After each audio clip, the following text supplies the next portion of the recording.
Hi everyone, and welcome to Hontora. If you're new here, make sure you hit that subscribe button. This is the place where we explore the darkest, most deeply unsettling true horror stories the internet has to offer. And if you've been here before, welcome back. Genuinely glad you're here. I'll be straight with you. This one took me longer to put together than usual. Not because of the research, not because of the editing, just because of what the stories actually are. There are videos on this channel I'd rewatch without blinking. These two I'm not sure I could. Make of that what you will. And before we go any further, thank you, I mean that, simply and without much decoration. The people who show up every week, who sit in the dark and actually let these stories in. I notice the channel feels like something real because of you. And I don't take that lightly. As always, links are sitting right at the top of the description. Nothing buried, nothing hard to find. 2 stories tonight. The first one unsettled me in a way I could at least name. The second one, I'm still not sure I have the words for it. I've thought about it almost every day since I found it. Some stories don't ask for your attention, they just take it and don't give it back. When it's over, come find me in the comments. Tell me what you felt. I read all of them. Now, lights down, get comfortable, and let's get into it. Viewer discretion is advised. I want to be straightforward with you before this story starts. Trenny Gibson was a real person, 16 years old. She went into those mountains with her classmates in the spring of 1976 and she never came back out. Her case is still officially unsolved.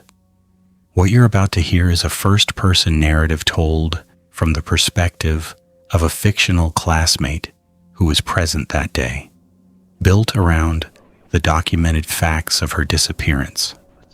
It is a dramatic reconstruction, not a verified testimony. Trenny Gibson's family has lived with this for nearly 50 years. That deserves to be said out loud before anything else. I was not the kind of teenager who kept a journal or wrote letters or documented things. I was the kind who moved through the world practically. I fixed things, organized things, paid attention to what was in front of me rather than what I was feeling about it. My mother called it a gift. My teachers called it emotional distance. I called it efficiency. It served me well for most of my life. It has made this harder to carry because the practical part of my brain has spent nearly 5 decades trying to build a clean explanation for what happened up there. And it has never once managed to finish the structure. There's always a gap, always one piece that doesn't sit flush with the others. And the gap is shaped exactly like Trenny. She sat 2 rows ahead of me on the bus that morning, dark hair pulled back. She had a paperback in her lap, but I don't think she was reading it. She was looking out the window at the tree line coming up on both sides of the road, the way the mountains absorbed the highway incrementally ridge by ridge, until the sky was just a strip of pale gray above us. I remember thinking she looked calm, more calm than most of us. Like she'd already made some internal peace with the day. It was a spring field trip.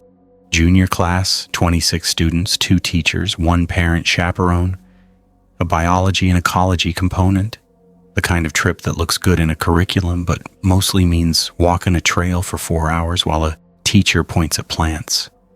The mountains that morning were cold and wet from 2 days of rain. Not raining when we arrived, but everything saturated, the kind of damp that gets into your jacket and stays there. The trail smelled like overturned earth and wet bark and something faintly sweet underneath, the way those mountains always smell in May when things are actively growing. We split into groups for the trail section, 5 or 6 students per teacher. Trenny was in the other group, the one that went ahead on the main trail while ours took a parallel fire road about a 1/4 mile over. The plan was to meet at a clearing roughly 2 miles in, eat lunch, and return together. Standard, boring, completely unremarkable. The first thing I noticed, and I want to be precise about this because I've been asked to describe it many times over the years, was the quiet. Not the normal quiet of the woods. Something with more texture than that.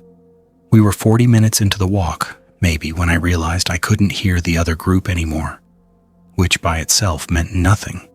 The terrain was uneven. Sound doesn't travel predictably through that much vegetation. I noticed it the way you notice a clock stopping. Not alarmed, just suddenly aware of an absence where there'd been something before. Then one of the girls in our group said she'd heard something. Off to the east, away from the main trail. She described it as a voice, but not words, just a tone, like someone calling out but with the language removed. I didn't hear it. Our teacher said it was probably a bird, which is the correct rational answer, and also the answer adults always give when they need a situation to remain manageable. We kept walking. At the clearing, the other group wasn't there yet. We waited 15 minutes, which felt normal, then 20, which felt slightly less normal.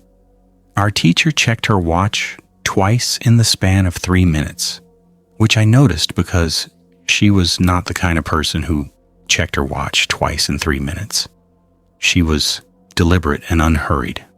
The second time she checked it, she made a decision with her face before she made one out loud. She told us to stay in the clearing.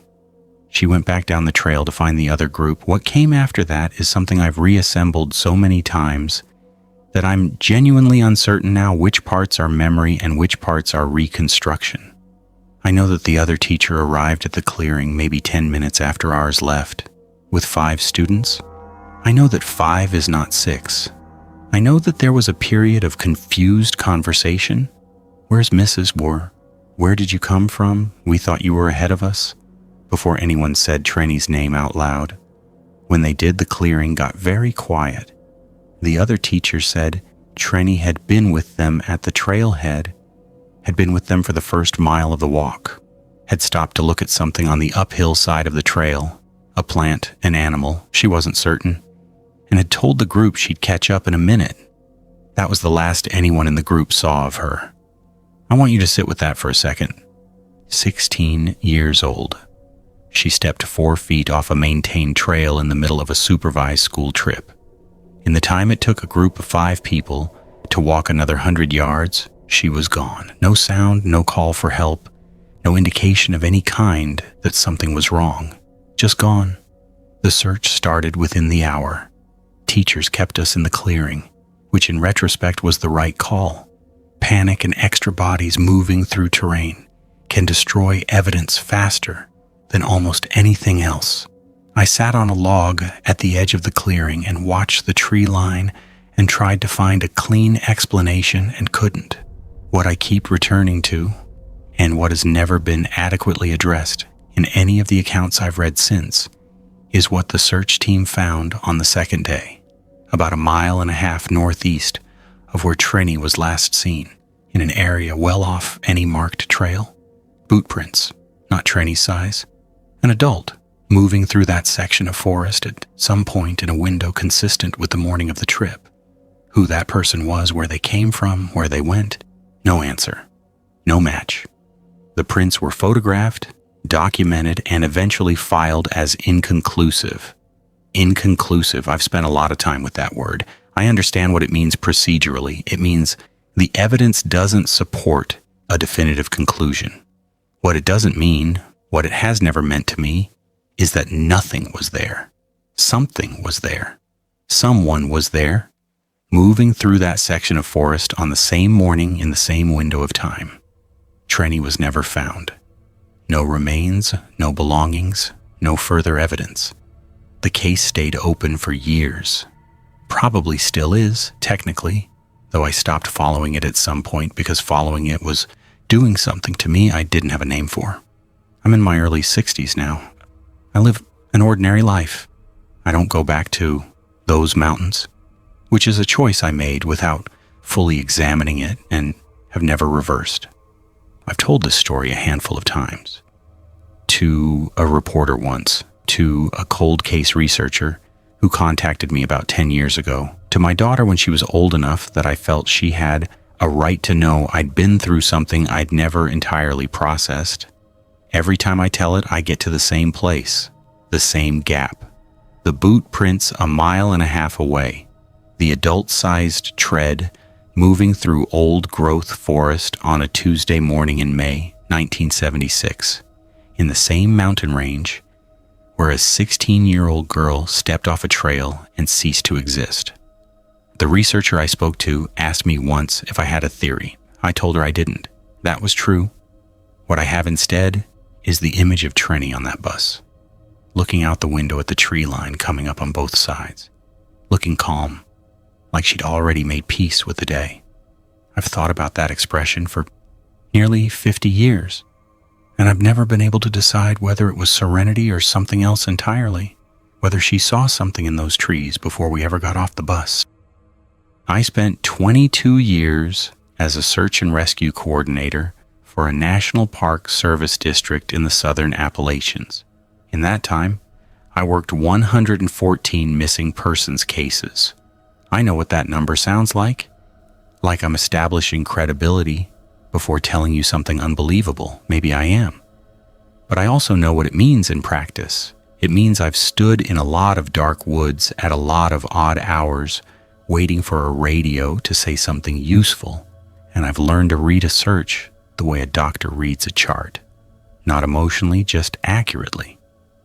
What the evidence says, what the terrain says, what the math says about probability and time and distance. I retired in 2011. I've had a lot of time since then to sit with the one case that the math never resolved. The one that doesn't behave the way missing persons cases are supposed to behave when you apply the formulas. I've gone back to the records 4 times in the years since I left the service. I've walked the relevant terrain twice on my own time with my own boots and my own compass, trying to find the thing I missed, the thing everyone missed. I haven't found it. That's the point. That's why I'm still going back. The case I'm talking about is a child, 6 years old, vanished on a clear June afternoon in 1969 during a family outing on a well-maintained trail in what was then, and still is, one of the most visited wilderness parks in the country. The family had been hiking together, grandparents, parents, children, cousins, a normal Saturday, the kind of day that generates photographs, not case files. Near the end of the afternoon, the children ran ahead of the adults in a playful group, planning a small prank. They were going to hide behind some brush and jump out. The adults waited, smiling, ready to perform the expected surprise. The children jumped out, and when the laughter settled and everyone regrouped on the trail, one child wasn't there. He'd been there, and then he wasn't. The search that followed was, by every metric, extraordinary. More than 1,000 searchers over the first week alone. Military units, including Special Forces personnel who were between deployments, dogs, helicopters, grid searches of a density that's rarely achieved, even with modern resources. For days, then weeks, that mountain got turned over in a way that should have produced a result. An item of clothing, a footprint past the search boundary, something. The searchers found nothing, not a button, not a partial print, not a single piece of physical evidence indicating what direction the boy had gone in the first 4 minutes after he separated from the group. He was there, and then the mountain had him. I first read the full case file in 1994, 6 years into my career. A colleague had a copy. It circulated among SAR professionals the way certain cases do, not as morbid curiosity, but as a kind of professional reckoning. A case you study because it challenges your assumptions about what a thorough search can accomplish. I read it over 2 nights and spent the 3rd night not sleeping, which wasn't the reaction I'd expected from myself. I was practical, I was trained, I believed in explainable outcomes. But something in that file bothered me at a level I couldn't immediately name. It took me a few weeks to identify it. It wasn't the absence of physical evidence, though that was extraordinary enough. It was a single witness account, Buried in the supplemental reports, a family, unrelated to the search, who'd been hiking a trail roughly a mile from the area where the boy disappeared.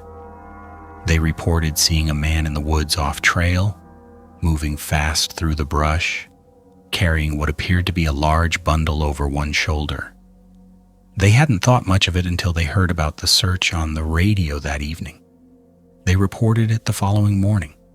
The account was logged, assigned a case number, and followed up with a single interview. There was no indication in the file that it was ever seriously developed as a lead. No composite was produced, no effort to canvass the trailhead parking areas for vehicles. The report just sat there in the supplements, 8 lines long, between 2 pages of weather data.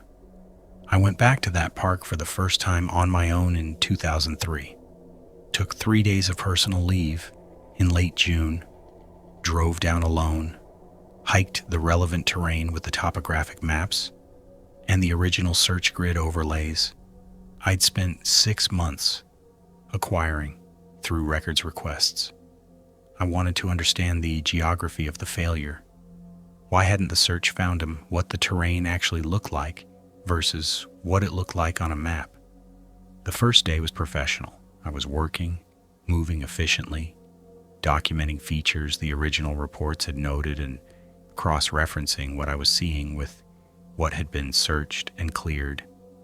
The park was busy, as it always is, but I was far enough off the main corridors that by mid-afternoon the trail traffic had thinned to nothing, and it was just me and the tree cover and the particular quality of humid summer air in southern Appalachian hardwood forest, which smells like soil and something almost sweet, like slow decay and live growth occurring simultaneously in the same cubic foot of air.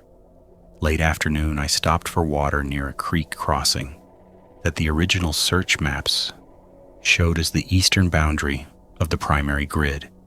I sat on a rock, drank, looked at the water, and noticed on the opposite bank that the brush had been pushed aside in a way that didn't look like deer traffic. Wide disturbance, lower than you'd expect from a large animal moving upright. Something had gone through there recently enough that the bent stems hadn't fully recovered. I crossed, looked closer, soft mud at the bank edge. One clear impression, not a full print, just the toe section of something. That could have been a boot, could have been nothing. I photographed it, noted the GPS coordinates, and kept moving. I told myself it was nothing. Hikers went off trail all the time. The fact that I was standing on a creek crossing that hadn't been on the active trail system since the late 1980s didn't make every disturbance in the brush significant. I made camp about a mile further on, in a flat area between 2 ridgelines.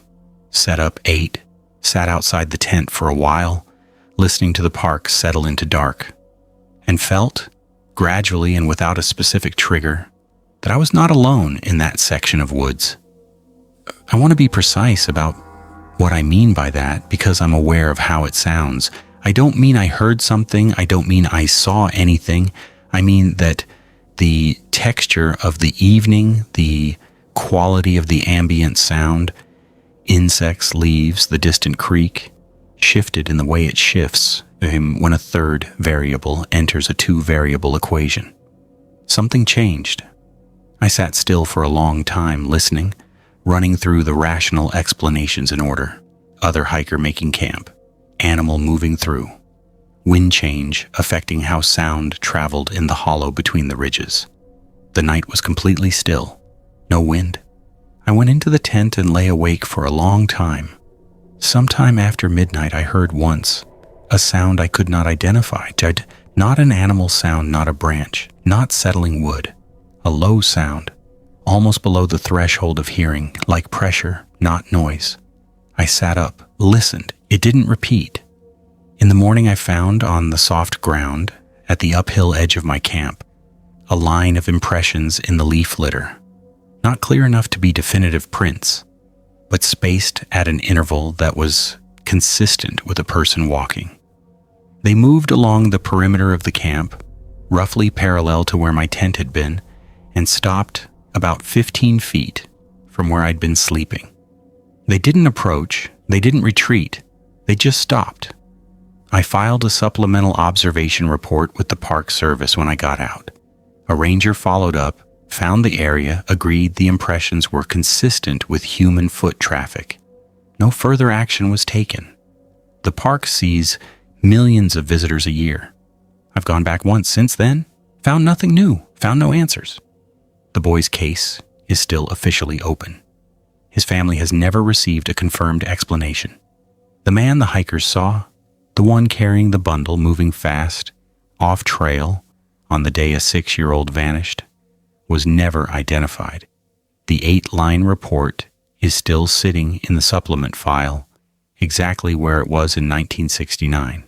55 years later, the mountain still hasn't offered anything back. The thing that stays with me, not the sounds, not the impressions in the leaf litter, not the way the evening changed quality in that hollow, is something simpler than all of that.